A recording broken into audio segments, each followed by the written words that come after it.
کے جذبوں، ان کے چہرے، ان کی آنکھیں، ان کے جیسچرز میں تمام قوم یہ دیکھ چکی ہے کہ یہ شخص واقعی دل سے کچھ کرنا چاہتا ہے، تو میں سمجھتی ہوں کہ ہمیں اس کا ساتھ دینا چاہیے بے لوس ہو کر، بغیر کسی مطلب، بغیر کسی لالچ کے. لیکن صرف قوم ان کا ساتھ دے اور ان کے ساتھی ان کا ساتھ نہ دیں. دیکھیں جہاں تک ساتھیوں کی بات ہے، ہمیں بہت سی شکایات سننے کو ملتی ہیں اکثر کہ نہیں عمران خان تو بہت مخلص ہیں لیکن ساتھی اچھے نہیں ہیں. مجھے آپ بتائیں کہ اب یہاں ہم فرشتے کہاں سے لائیں؟ اس ملک میں جیسے لوگ ہیں انہی میں سے کچھ لوگ چن کر انہوں نے اپنی کابینہ میں شامل کرنے ہیں نا.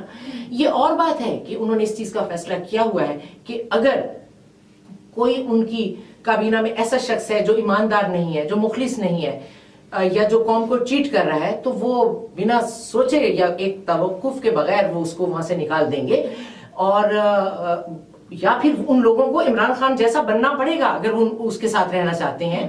تو فرشتے تو ہیں ہی نہیں اس ملک میں.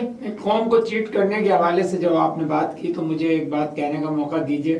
یہ جو نیشنل ایوارڈ ہوا ہے یہ تو قوم کے ساتھ بہت بڑا چیٹ تو یہی ہوا ہے جو اس وقت آپ جو سندھ سے جن لوگوں کو ایوارڈ دیے گئے ہیں وہ قوم کے ساتھ ایک بہت بڑی چیٹنگ نہیں ہوئی ہے؟ دیکھیں جس چیٹنگ کی آپ بات کر رہے ہیں نا وہ بیوروکریسی اور ایک نچلی وزارتی سطح پر ہے. اچھا. اور اس کے لیے پورے نظام کے بدلنے کی ضرورت. جب ہمارا پورا نظام صحیح ہو جائے گا اخلاقی طور پر بھی تو تب ہمارے ادارے جو ہیں ان میں بھی شفافیت آ جائے گی. ابھی میں آپ کو بتاؤں کہ عمران خان کی ساری توجہ جو ہے نا وہ پاکستان کے استحکام پر، اس کی معاشی صورتحال پر، اس کی خارجہ پالیسی پر، اسے جو جن حکمرانوں نے اسے لوٹا ان سے لوٹا ہوا مال وصول کرنے پر، اور اس طرح کے بہت سے اہم کاموں پر ہے.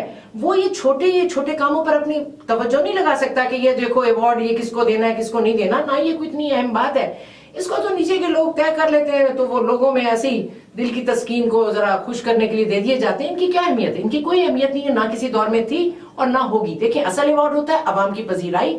جو لوگ کیا عیدی کو آپ سمجھتے ہیں کہ عیدی کو کسی ایوارڈ کی ضرورت ہے؟ وہ ایوارڈ سے بالا تر ہے. بالکل.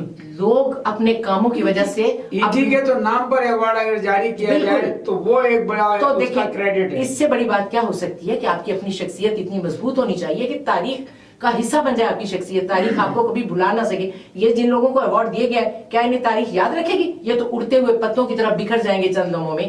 تو اور پھر ایوارڈ یہ لیے بھی انہوں نے اپنی ذاتی خواہش سے لیے ہیں. یہ کون سا یہ ہے کہ خود انہوں نے بلا کر لوگوں نے ان کو ایوارڈ دیے ہیں؟ انہوں نے تو اس کے لیے تگ و دو کی، بھاگ دوڑ کی، اپنی سفارشیں لڑائیں، لوگوں کی خوشامدیں کی، بڑی محنتیں کر کے انہوں نے اپنے نام لگایا. اور یہ سب لوگ جانتے ہیں اس طرح عزت نہیں ملا کرتی. سو ان ایوارڈز کی کوئی ایسی اہمیت نہیں ہے.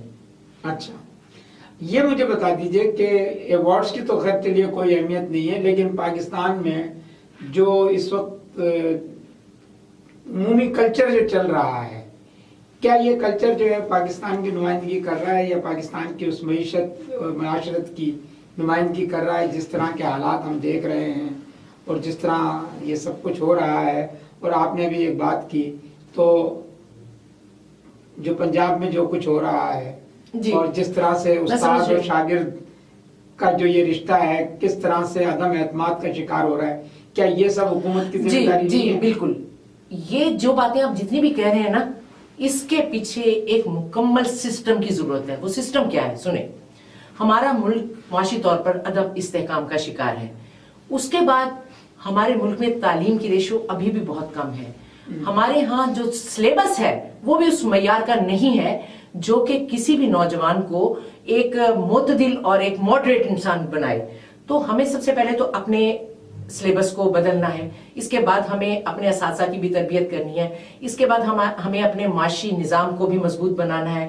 یہ تمام باتیں ہوں گی تو ہمارا کلچر مضبوط ہوگا، ہمارے نوجوانوں کی آگہی اور شعور میں اضافہ ہوگا. انہیں پتہ چلے گا کہ انسانی سطح پر بڑا انسان کیسے بنا جاتا ہے. ان کی دیکھیں یہ سب سسٹمیٹیکلی ہوگا. اگر آپ یہ سمجھتے ہیں چند دنوں میں ہو جائے تو عمران خان کے پاس کوئی ایسی جادو کی چھڑی تو ہے نہیں کہ، یا کوئی جادو کا الادین کا چراغ نہیں ہے کہ وہ اس کو وہ جلائے اور سارے مسائل جو ہیں حل ہو جائیں. یہ آہستہ آہستہ ہوں گے. ابتدائی سطح پر ہمیں اپنے ملک کو استحکام دینا ہے. اب دیکھیں نا بھارت کے ساتھ جو سلسلے رہے، اللہ کا شکر ہے کہ ہماری حکومت جو ہے اس نے کس عزت کے ساتھ ہم اس میں سے باہر نکلے. اور اس کے بعد ابھی جو 23 مارچ کی تقریب ہوئی ہے